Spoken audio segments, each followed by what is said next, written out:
Mga seryeng dapat abangan sa GMA Afternoon Prime sa 2024, tunghayan sa report.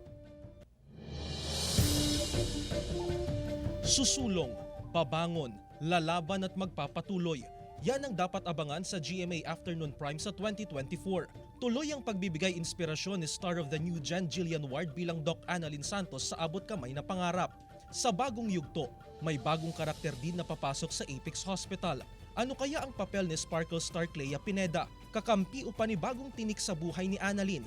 E-ere na rin sa 2024 ang Philippine adaptation ng hit Korean series na Shining Inheritance kasama sa star-studded cast sina Connie Reyes, Kailin Alcantara, Kate Valdez, Paul Salas, Michael Sager at Wendell Ramos. Maniningil naman sa Afternoon Prime ang obra ng GMA Public Affairs na Makiling. Balik tambalan dito sina Sparkle star Derek Monasterio at El Villanueva.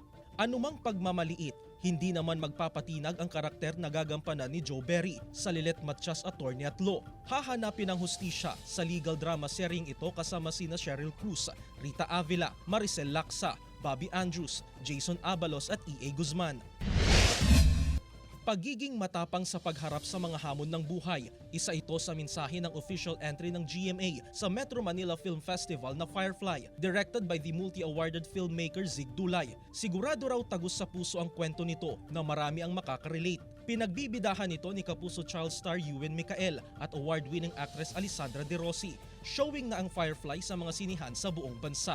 Jeric Pasiliao, 1 North Central Luzon.